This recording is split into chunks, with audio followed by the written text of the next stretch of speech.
기억하라. 제초제를 뿌리는 이유는 뿌리를 죽이기 위함이다. 뿌리를 살려두는 한 잡초는 다시 살아난다. 스트레스를 없애는 가장 정확한 방법 역시 스트레스를 주는 문제의 원인을 파악하고 그 원인을 뿌리째 뽑아버리는 것이다. 장담하건대 그 모든 원인은 일이나 인간관계에서 발생한 문제를 어떻게 해결하여야 하는지 모르는 당신의 무지 그 자체이다. 즉, 외부적 상황 때문에 스트레스가 생기는 것이 아니라 그 외부 상황을 어떻게 헤쳐나가야 하는지 모르고 있는 당신의 두뇌 속 무지 때문에 생긴다는 말이다. 그리고 그 무지함의 뿌리는 바로 게으름이다. 스트레스를 해소한답시고 빈 맥주병을 쌓아가지 말고 문제를 정면으로 돌파해라. 절대 회피하지 말아라. 책을 읽고 방법론을 찾아내라. 그게 바로 스트레스를 없애는 제초제이다. 친구들과 상의하는 짓도 그만두어라. 당신이나 친구들이나 스트레스를 받기는 마찬가지이며 그저 당신 마음 깊은 곳에 있는 답답함에 대한 약간의 위로를 받을 수 있겠지만 어차피 도토리 키재기 아닌가? 여기서 혹자는 이렇게 말할지도 모른다. 세이노는 자기 일만 하고 자기 시간을 자기 뜻대로 사용하면서 스스로를 통제할 수 있으니까 스트레스도 해결할 수 있겠지만 자기 일을 하지 않는 사람들은 그렇게 할 수가 없지 않느냐? 나는 이렇게 답하고 싶다. 아마도 당신은 남이 시킨 일을 하는 이상 스트레스에서 벗어날 수 없다고 생각하는 모양인데 천만의 말씀이다. 왕년에 누군 남이 시킨 일을 안 해보았는 줄 아는가? 내가 당신하고 다른 점은 나는 누가 시킨 일이건 아니건 간에 일을 해결할 능력을 배양에 언제나 최선을 다한다는 점이다. 그리고 그 능력 배양은 언제나 일과 후에 있었으며 노는 날이라곤 거의 없이 30대를 보냈었다. 아마도 당신은 노는 날들을 악착같이 다 찾아 먹어왔을 것이다. 독자들이 보내온 메일 중에는 직장 내 인간관계에서 오는 스트레스를 호소하는 경우들도 있다. 그 인간관계는 윗사람, 동료, 아랫사람 이렇게 세 가지 경우로 나눌 수 있는데 스트레스를 느끼는 원인은 동일하였고 내 조언도 동일하였다.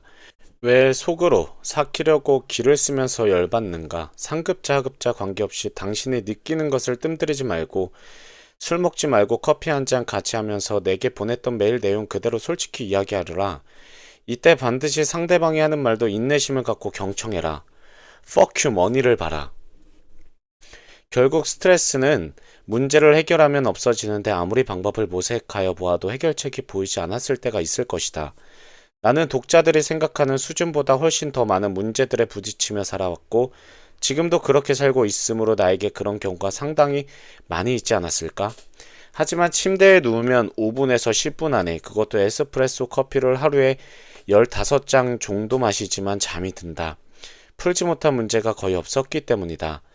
그 비결이 무엇일까? 20여 년 전 글을 썼을 때도 이것을 얘기할까 말까 망설였는데 과연 사람들이 내 말을 이해할까 싶어서였다. 나는 종종 사람들에게 Life is a process of solving problems. 인생은 문제들을 해결해 나가는 과정이라고 말하곤 했다. 영어로 그 말을 구글에서 검색하면 문제를 어떻게 해결하여 나가는지를 이론적으로 장황하게 늘어놓은 자료들이 쏟아져 나올 텐데 예를 들어 말한다면 문제의 핵심을 분석, 파악하고 다른 해결책들은 없는지 모색하면서 가장 좋은 것을 선택한 후 보완하며 해결한다는 식이다. 내가 볼 때 그런 말들은 뜬구름 잡는 이론에 불과하지만 딱 하나 마음에 드는 말이 있었다. Rewire your brain 인데 직역하면 너의 두뇌를 재구성하여라가 될 것이고 Rewire가 전선을 새로 연결하는 것을 의미한다는 점에서 의역을 한다면 생각의 틀을 다시 구성하여라 라는 말이 될 듯 싶다. 그러나 생각의 틀을 다시 구성한다는 것이 말하기는 쉽지만 우리 머릿속 전선들을 우리가 마음만 먹으면 즉시 재배치할 수 있는 것은 아니지 않은가? 한급한 위키백과 나무 위키가 아니다. 에서 문제 해결이라는 항목이 있다. 그것을 찾아서 읽다 보면 꿈, 비각성 상태에서의 문제 해결이라는 항목이 있는데 지금 이 책은 덮어두고 그것부터 먼저 읽어라. 거기서 연속 배열, OTTFF로 시작되는 무한대의 문자 배열이 어떻게 되는지를 매일 밤 잠들기 전 15분 동안 생각한 후 꿈에서 본 것을 적어 오라고 한 윌리엄 디멘트 교수의 실험이 언급된다. 꿈, 비각성 상태에서의 문제 해결.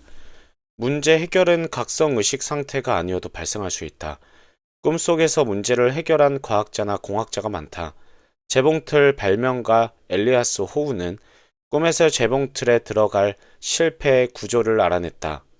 화학자 아우구스트 케쿨러는 벤젠이 6개의 탄소 및 수소 원자를 배치하는 구조를 고안해내었다. 생각하다 잠든 케쿨레는 꿈속에서 탄소와 수소 원자들이 춤을 추며 마치 뱀 모양으로 이루어져 있었는데 이로 인해 케쿨레는 벤젠 고리를 착안하였다. 케쿨레는 일기에서 다음과 같이 썼다. 뱀들 중 한 마리가 자기의 꼬리를 잡더니 마치 나를 놀리듯이 내 눈앞에서 둥글게 말렸다. 빛의 플래시처럼 나는 잠에서 깨었다. 그리고 이날 나는 가설의 결과를 내기 위하여 남은 밤을 지새웠다. 잠들기 전 문제를 의식적으로 생각한 후 꿈에서 문제를 해결하는 것에 관한 실험 연구도 있다. 꿈 연구가 윌리엄 데멘트는 500명의 학부생들에게 OTTFF로 시작되는 무한대의 문자 배열에 다음 배열이 어떻게 되는지를 생각하도록 주문하였다. 데멘트는 매일 밤 잠들기 전 15분 동안 문제를 생각한 후 꿈에서 본 것을 적어 오도록 했다. 그리고 학생들은 아침에 일어나서 15분 동안 문제를 다시 생각하도록 지시받았다. 연속 배열 OTTFF는 1, 2, 3, 4, 5의 첫 철자였다. 다음 5개는 SSENT, 6, 7, 8, 9, 10이었다.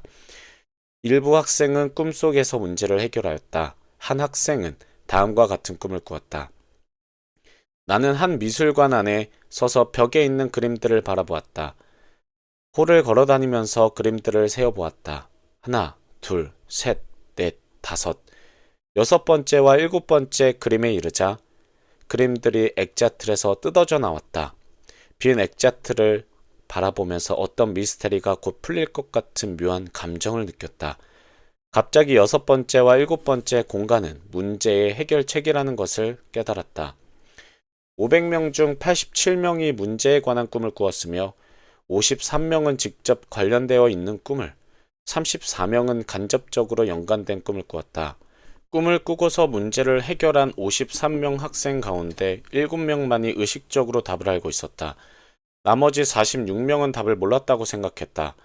마크 블래치너는 이 실험을 수행하고 데멘트와 유사한 결과를 얻었다.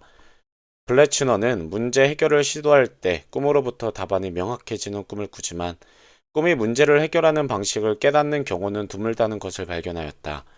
어르고 달래거나 힌트를 주어도 깨닫지 못하지만 답을 듣고 나면 꿈이 문제를 해결한다는 것을 알게 된다. OTTFF 실험에서의 한 사례는 다음과 같다. 큰 벽시계가 하나 있다. 움직임을 볼 수 있다. 시계에 큰 바늘이 숫자 6개가 있다. 그리고 그 바늘이 6에서 7, 7에서 8, 9, 10, 11, 12로 차례차례 올라가는 것을 본다. 꿈은 기계의 작은 부품들에 주목한다. 톱니바퀴들이 안에 있는 모습이 보인다. 이 사람은 꿈에서 다음 배열 6, 7, 8, 9, 10, 11, 12를 세웠지만 이것이 답이란 것은 몰랐다. 잠든 마인드 브레인이 문제를 풀었지만 깨어있는 마인드 브레인은 모르는 것이다. 엘버트 아인슈타인은 많은 문제 해결이 무의식 중에 해결되며 마인드 브레인이 이미 해결한 것을 의식적으로 인지하고 구성해야 한다고 생각한다. 아인슈타인은 이것이 상대성 이론 구상 과정이었다고 생각하였다. 문제 안에는 답이 있다. 아인슈타인은 말이 아닌 이미지로 대부분 문제 해결을 해냈다고 하였다. 쓰거나 말하는 단어나 언어는 내 생각의 메커니즘에서 어떤 역할도 하지 않는 것 같다. 생각의 요소들을 받쳐주는 듯 보이는 어떤 영적 존재들은 어떤 신호이거나 정도의 차이가 있기는 하나 분명한 이미지들인데 그것들은 스스로 반복되어 나타나기도 하고 결합되어 나타날 수도 있다.